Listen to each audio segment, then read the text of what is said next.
تو بچے کی جو بھوک ہے وہ تھوڑی کم ہو کے رہ جاتی ہے، ختم ہو کے رہ جاتی ہے، سر میں درد رہنا شروع ہو جاتا ہے، اور ایک نکاہت اور کمزوری کا احساس جو ہے نا اس کے اندر پایا جاتا ہے۔ چونکہ گھر میں بڑے بھی ہوتے ہیں، یعنی کہ بچوں کی جو نانیاں دادیاں وہ بھی ہوتی ہیں، یا وہ مائیں ہوتی ہیں جن کے بچوں کو آلریڈی پہلے یہ مرض ہو چکا ہوتا ہے، تو گھر والے اگر بخار یا یہ کیفیت آئے تو فوری طور پر سب سے پہلے کپڑا اٹھا کے بچے کے جسم کو چیک کرتے ہیں، اس وجہ سے کہ یہ جو سمٹمز ہیں نا یہ فوری طور پر نہیں پھیلتے ہیں۔ سب سے پہلے سمٹمز جو آتے ہیں نا وہ آپ کے چیسٹ کے اوپر آتے ہیں۔ جب چیسٹ آپ چیک کرتے ہیں تو آپ کو وہاں پر اگر چھوٹے چھوٹے دانے یا ریشز نظر آتے ہیں تو پھر آپ جو ہے کمر کو چیک کرتے ہیں،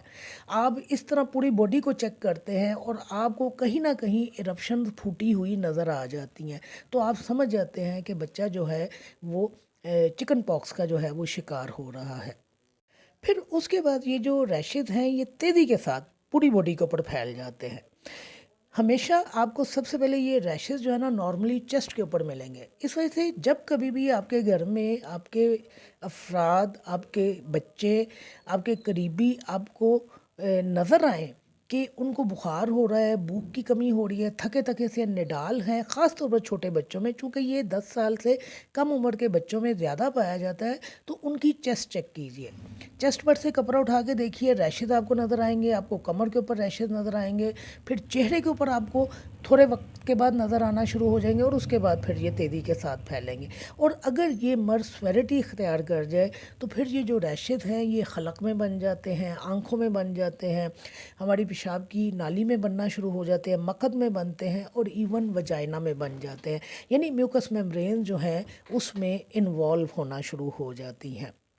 تو یہ جب سمٹمز ہمارے سامنے آتے ہیں، یہ تو سویڈیٹی والے سمٹمز آتے ہیں نا، تو ویسے کچھ سمٹمز ہمیں ریشز کے اپیئر ہونے سے پہلے آتے ہیں، اور کچھ سویڈیٹی میں ہمارے سامنے آتے ہیں، اور یہ جو ریشز سے پہلے والے سمٹمز ہیں یہ بعد میں جب ریشز پھیلتے ہیں تو ہمارے سامنے کس طرح آتے ہیں۔ ایک تو یہی جس طرح میں نے آپ کو کہا کہ ریشز آپ کو نظر آئیں گے، پھر ریشز جو ہیں بلسٹرز میں چینج ہو جائیں گے، پھر بلسٹرز کے اندر جو ہے وہاں پر مواد بھرا ہوا ہوتا ہے، یہ مواد جو ہے یہ لیک کرتا ہے،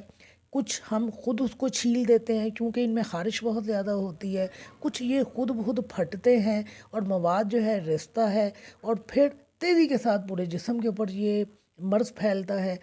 جلد خشک ہونے کے اوپر وہاں پر چھلکے سے بنتے ہیں، کھرنڈ سے بنتے ہیں، سکیبز بننا شروع ہو جاتے ہیں، اگر آپ ان کو چھیلتے ہیں تو پھر پرماننٹ سکارز جو ہیں وہ آپ کی باڈی کے اوپر پڑ جاتے ہیں۔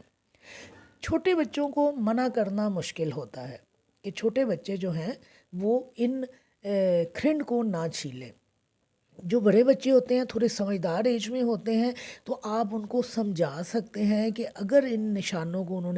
اگر ان زخموں کو انہوں نے چھیل دیا تو یہ نشان ہمیشہ کے لیے رہ جائیں گے۔ اگر آپ کے چہرے کے اوپر یہ کھرنڈ بن رہے ہیں اور آپ نے اس کھرنڈ کو چھیل دیا تو پھر تا عمر آپ کے چہرے سے وہ نشان نہیں جائے گا۔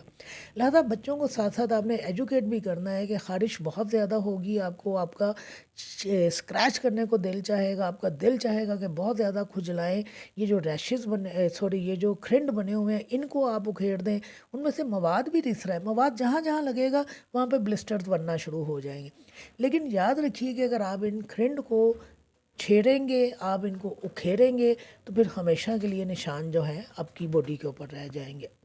تو چکن پاکس کا جو مرض ہے وہ سٹیجز میں آتا ہے، یعنی پہلے ریش اپیئر ہونے کے پہلے کی سٹیجز ہیں جو میں نے آپ کو بتا دی، پھر ریشز جو ہیں وہ اپیئر ہوتے ہیں، پھر وہ بمپس کی صورت اختیار کرتے ہیں، پھر وہ چھوٹے چھوٹے فلوئڈ فلڈ جو بلسٹرز بنتے ہیں، پھر وہاں سے لیکیج ہوتی ہے،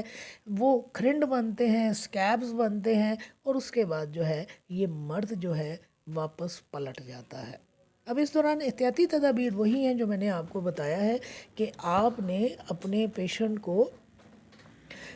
آئسولیٹ کرنا ہے، زیادہ لوگوں کے ساتھ اس کا اٹھنا بیٹھنا نہیں کرنا ہے۔ یاد رکھیے کہ یہ مرض کسی بھی عمر میں آ سکتا ہے، اس کے لیے کوئی خاص عمر مخصوص نہیں۔ میں نے 35 سال 40 سال کے لوگوں کو چکن پاکس میں مبتلا ہوتے ہوئے دیکھا ہے،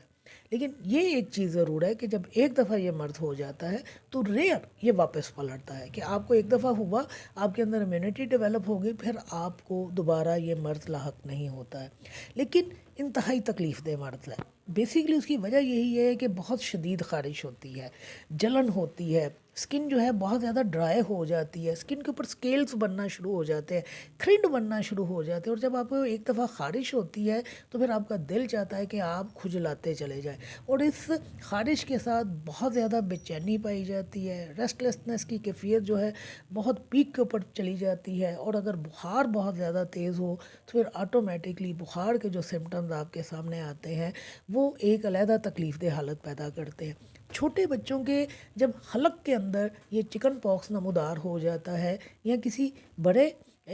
کے اندر یہ چکن جو ہے حلق میں نمودار ہونا شروع ہو گیا، وہاں پہ ریشز یا بلسٹرز بننا شروع ہو گئے، تو پھر کھانا پینا جو ہے آلموسٹ ختم ہو کے رہ جاتا ہے۔ چھوٹے بچوں کی حالت اتنی سویئر ہوتی ہے کہ ان کے منہ کے اندر جب آپ دیکھیں گے تو آپ کو انتہائی سرخی نظر آئے گی، چھالے نظر آئیں گے، بچہ ماں کا دودھ تک نہیں پی سکے گا، کھانا پینا مشکل ہو جائے گا، اور اگر یہ حلق تک چلا جائے گا تو ظاہر ہے پھر نگلنا دشوار ہو جائے گا۔ لہذا چھوٹے بچے جو ہیں اس حالت میں روتے بھی بہت زیادہ ہیں، اور بڑے جو لوگ ہیں وہ اس حالت میں پریشان پھرتے ہیں، بے چین پھرتے ہیں، اور وہ بھی اس مرض کی وجہ سے مختلف پرابلم کا شکار ہوتے ہیں۔ تو یہ تھا بہت مختصر تعارف چکن پاکس کے حوالے سے، کہ چکن پاکس کیوں ہوتا ہے اور ہمارے سامنے کس صورت میں آتا ہے، کیا سمٹمز دیتا ہے۔ انشاءاللہ نیکسٹ ویڈیو میں پھر آپ کو ہومیوپیتھک ٹریٹمنٹ بتاؤں گی کہ ہم کن ادویات کے ساتھ چکن پاکس کے مرض کو قابو کرتے ہیں۔ شکریہ۔